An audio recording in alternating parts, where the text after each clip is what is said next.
Welcome to my channel দেবলিনাস blog. নমস্কার বন্ধুরা, আজ আমি বানাবো চিকেন পকোড়া। আপনারা খুব কম সময়ে সহজেই এই রেসিপিটা বাড়িতে বানিয়ে ফেলতে পারবেন। এটা খেতে হয় মুচমুচে আর সুস্বাদু। এই রেসিপিটা বানানোর জন্য আমি প্রথমে একটা বাটিতে 250 গ্রাম চিকেন ছোট ছোট টুকরো করে কেটে নিয়েছি। এর মধ্যে আমি একে একে দিয়ে দেব পরিমাণ মতো লবণ, পেঁয়াজ বাটা, আদা বাটা, রসুন বাটা,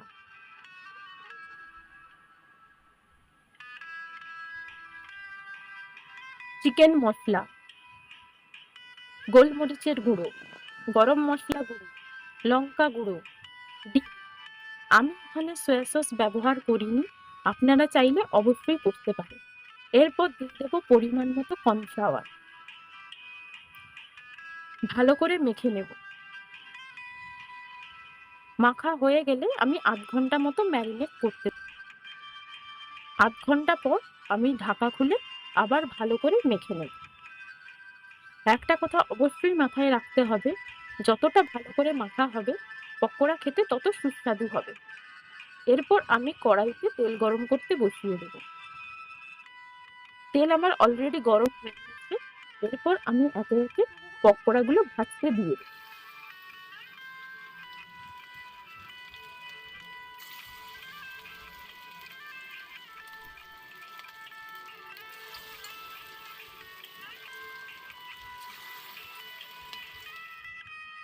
পকোড়াগুলো আমি লাল করে ভেজে নেব।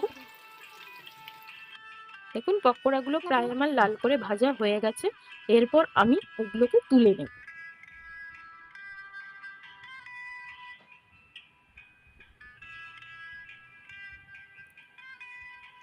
এইভাবে আমি বাকি পকোড়াগুলো ভেজে নেব।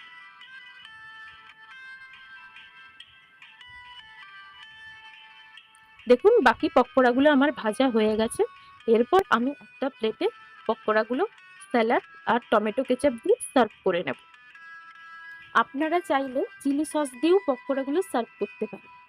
আপনারা অবশ্যই বাড়িতে এই রেসিপিটা ট্রাই করবেন এবং কমেন্ট করে জানাবেন কেমন লাগে।